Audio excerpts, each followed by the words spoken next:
Mis más cordiales saludos. Esta es otra entrega de nuestro programa Armonía de la Fe y la Razón. Hoy trataremos un tema interesante, un tema que si usted piensa en él, descubrirá que hay contradicciones increíbles dentro de una actividad religiosa que al parecer crece materialmente, pero que nunca ha desarrollado espiritualmente. El tema de hoy es un evangelio que no es tan evangelio. La palabra evangelio significa buena nueva. El evangelio se habló por primera vez en Isaías. Las buenas nuevas. ¿Cuáles son las buenas nuevas? La liberación, el reencuentro con Dios, la libertad, vencer las enfermedades, sobreponerse a las esclavitudes del sistema, inclusive vencer la muerte. Esas fueron las buenas nuevas que vino Jesús a anunciar. Él lo dijo en su proclama de la sinagoga de Nazaret. El Espíritu de Jehová me ha ungido para darle buenas nuevas a los pobres, libertad a los cautivos, reposo al cansado. Hoy vemos cómo en la palabra evangelio la gente se pierde. A veces piensa que el evangelio es hablar acerca de la vida de Jesús, pero la vida de Jesús no es el evangelio. La vida de Jesús se desarrolló en la prédica del evangelio. El evangelio es el mensaje que traía Jesús, ese mensaje de liberación. Antes de entrar en materia, quiero hacer una pequeña historia a manera de introducción. Se trata de una leyenda, pero que a la vez fue un personaje histórico, tan enigmático, tan fantasioso, que se confunde entre la realidad y la leyenda. Vivió a principios del siglo XV. Su nombre, Salomón Trimósin. Salomón Trimósin, en una de esas leyendas, también se le llama Sergio von Treina. Este hombre fue uno de los alquimistas, tal vez el más famoso de todos los alquimistas que han existido. Se dice que fue maestro de Paracelso y que logró muchísimas grandes hazañas. A él se le atribuye la escritura del libro El Sol Brillante, escrito en latín como Splendore Solis. Sin embargo, se ha desmentido últimamente. Este Salomón Trimósin, según una historia, hay muchas historias de él, la mayoría no pueden ser corroboradas. Este hombre, que se dice que inventó también el elixir puro para curar los males estomacales y que murió probando uno de sus remedios, era un alquimista que perseguía el uso de la piedra filosofal y que trataba de convertir cualquier metal en oro. Él le dijo a un gran comerciante que le iba a convertir carbón en oro, pero que él necesitaba dinero para ingredientes y procesos que tenía que llevar a cabo para tal empresa. Para eso convocó al comerciante a su casa, donde preparó 2 pepitas de carbón, la cual molió, mezcló con un pegamento y en ella introdujo 2 pequeñas pepitas de oro.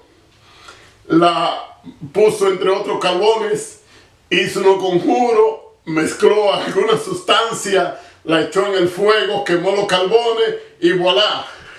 Aquí tengo 2 pepitas que he podido convertir desde los carbones.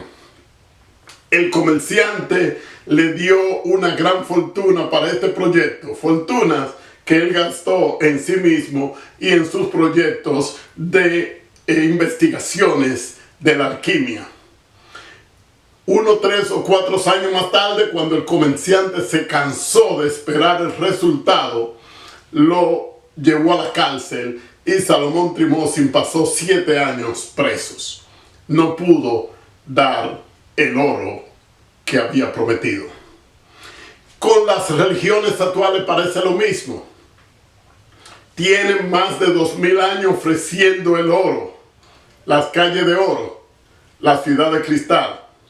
Tienen más de 2000 años ofreciendo el Espíritu, ofreciendo las maravillas que Jesús prometió. Sin embargo, cada vez las religiones están más corrompidas, más decadentes, más alejadas de los principios que Jesús anunciara en su evangelio y más terrena. Usted escalva y no encuentra carbón, encuentra podredumbre. No es tiempo ya de que todas estas creencias sean arrojadas a un lado y busquemos dónde está la verdad, que es el verdadero oro. Entrando en materia, recordemos que cuando Jesús envió a los 12 a predicar, San Mateo 10, capítulo 5 en adelante, encontramos que Jesús le dijo que vayan y prediquen, pero que primero sanen a sus enfermos, que curen a sus leprosos, que hagan maravillas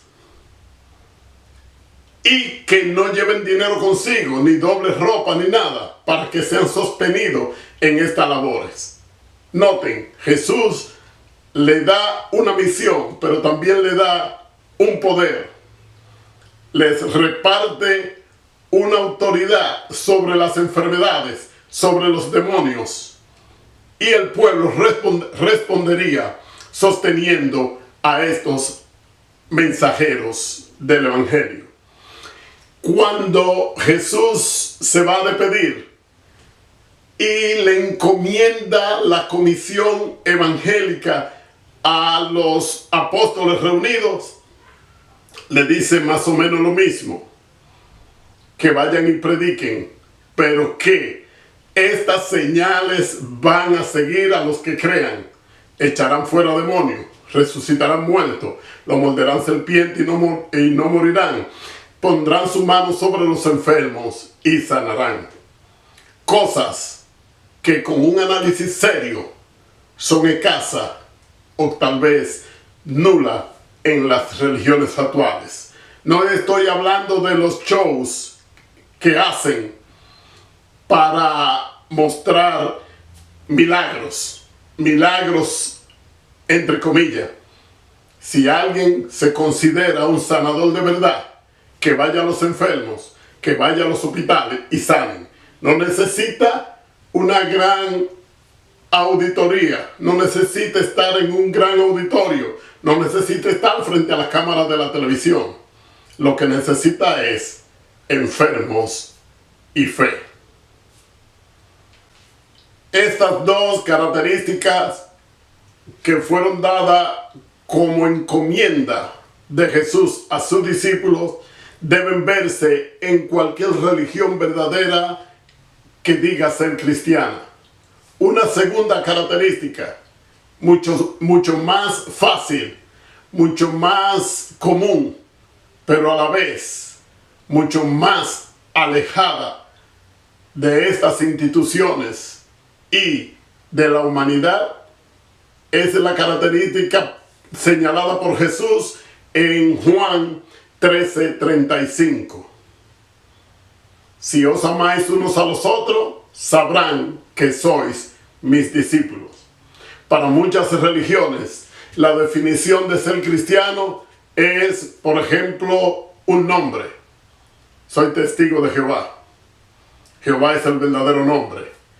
Ahora otros dicen no, la verdadera pronunciación es Yahweh. No es Jesús, es Joshua. Esto no es identificación del cristiano. Para muchos, los mandamientos, guardar el sábado. Para muchos, el espíritu, manifestaciones, hablar en lengua. Y por eso muchos se afanan de dar manifestaciones, saltan, bailan, caen en estertores nerviosos. Sin embargo, Jesús le dio una receta fácil. Si sois mis discípulos, muestren amor. El amor es la verdadera insignia del discípulo de Jesús. Si las iglesias cristianas amaran, sus dirigentes no se acomodaran a costa del trabajo y el sudor de los pobres. No amontonaran grandes riquezas en la bolsa de valores. No invirtieran millones, miles de millones en empresas, inclusive hasta en la industria de armamento bélico para soportar la guerra. Si amáramos, nuestra mayor ganancia fuera transformar a la humanidad en una humanidad más amorosa, más caritativa, más tierna, más pacífica. Hoy en día, las iglesias cristianas son todo menos amor. Tenemos cientos de religiones que cuando se unen son más peligrosas que cuando se pelean. Otra característica esencial que Jesús diera a sus discípulos es en cuanto a los líderes. Enfáticamente Él dice, si yo, siendo Señor y Maestro, he lavado vuestro pie, así haréis vosotros. Quien de vosotros quiera ser, el primero, será el servidor de todo. Hoy en día, los grandes jerarcas de las iglesias se construyen mansiones, andan en aviones privados, quieren ser llamados Señor, tienen el sitio preferencial en la congregación y hasta en el parqueo frente a la iglesia. Jesús lavaba los pies de sus discípulos. La palabra ministro viene del latín que quiere decir servidor. Un ministro es un servidor. Un ministro no es un rey. Un ministro no es un señor. Léase Mateo 10:8. El Evangelio vino para anunciar un reino. Un reino que Jesús dijo no es de este mundo. Un reino que no tenía que ver nada con la riqueza. De hecho, Jesús llama Mamón al Dios de la riqueza. Y dijo, no se puede servir a Dios y a Mamón, a Dios y a la riqueza. Hoy en día, el Evangelio que dicen anunciar las iglesias es muy distinto. El dinero es lo primero. El diezmo es lo primero. Las grandes ofrendas es lo primero. No importa mucho la salud de los pobres. No importa mucho su felicidad. Si se crean hospitales es para cobrar grandes sumas de dinero. Si se crean universidades es para cobrar grandes sumas de dinero. El mensaje gratis que habló Jesús, si de gracia recibiste, da de gracia. Quiere decir, si lo recibiste gratis, dalo gratis. Eso no existe. Jesús andaba a pie, dormía en cualquier monte, en cualquier cueva. Jesús tenía, sin embargo, una bolsa que llevaba Judas para de lo que recibían como donaciones de las personas agradecidas, compartían con los pobres. Hoy en día, las iglesias constituyen la mano de Dios para recibir dineros y ofrendas, pero son la mano de Dios para negar esa ofrenda a los pobres. Ellos le dicen a los pobres, vamos a orar por ti, contrario a lo que dice Santiago. ¿Cómo usted puede orar por alguien y decirle que vaya bien si no le suministra para que resuelva sus necesidades? Cuando Jesús vino, comenzó a predicar un evangelio que hablaba de la llegada de un reino. La llegada de un reino espiritual donde el creyente vivía y gozaba de los beneficios espirituales de ese reino.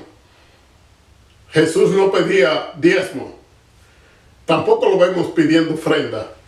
Él le dejaba esas cosas a las religiones desfasadas y descontinuadas de su tiempo. Jesús daba amor, enseñaba a amar. En el reino de Jesús, los enfermos eran curados, los leprosos eran limpios, los ciegos veían, los sordos escuchaban, los paralíticos andaban y gozaban de una vida sana. Eran los beneficios de pertenecer al reino de Dios. Los discípulos de Jesús continuaron con ese reino, según nos hablan las cartas y el libro de los Hechos de los Apóstoles. Gozaban de esos beneficios. Gozaban de todo aquello que el Espíritu puede dar. Pero de un tiempo acá, esa continuidad se rompió y desapareció el Espíritu. Y hoy se predica un evangelio vacío, falso, que no tiene demostración ninguna, donde el cristiano corre a un médico como corre cualquiera. Hay algunos especialistas en falacias, que dicen, no, Dios le ha dado los dones a los médicos. En los tiempos de Jesús habían médicos, pero la iglesia tenía poder. Entonces Jesús se equivocó o era mentiroso cuando dice, estas señales seguirán a los que crean. Somos expertos inventando justificaciones para seguir con el engaño de una religión vacía. Tú y yo debemos hacer un compromiso. Encontremos y vivamos el verdadero evangelio por medio de la fe y el amor. Y si eso no es posible, olvidemos el evangelio y vivamos el amor, porque Dios es amor. Cuando el libro de Apocalipsis habla de la gran ramera, habla de la mujer fornicaria que va sentada sobre la bestia, nos dice que es la madre de las fornicaciones. Pero si usted revisa bien las traducciones, esto puede traducirse de otra manera. Es la madre de las prostitutas. O sea, la gran ramera no está sola. La mayoría de las iglesias protestantes se refieren a la iglesia católica como la gran ramera, o solían hacerlo. Ahora se reúnen en secreto. Pero déjeme decirle algo. La gran ramera no está sola. Es la madre de todas las pequeñas rameras. ¿Qué es una ramera?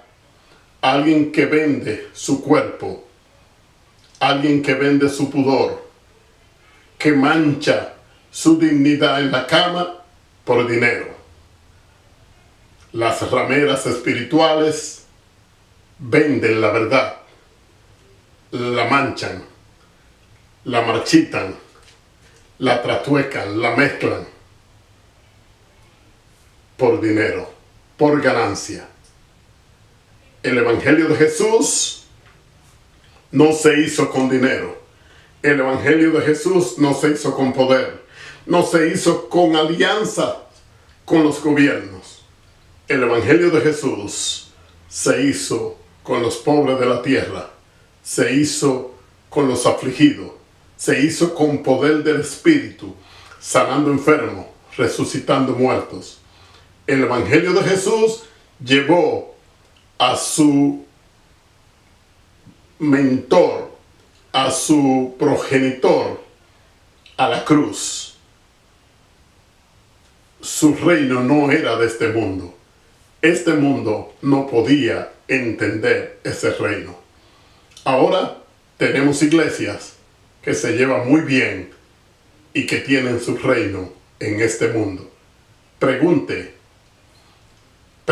usted mismo, mire en la Biblia si usted está asistiendo a una ramera doctrinal, a una ramera espiritual. Si lo que se predica es espiritual, es amor, es paz, perdón, es control, o si su iglesia está llena de chisme, de suspicacia, de traiciones políticas, de forcejeo por dinero, si se olvidan los pobres, si hay iglesia de blancos y de negros, de ricos y de pobres, si hay iglesias latinas e inglesas, porque la iglesia de Dios, no la que fundó Roma, que dice que la heredera fundada por Jesús, eso es mentira. La iglesia de Jesús era la iglesia de todos los hombres. Dios le bendiga a todos.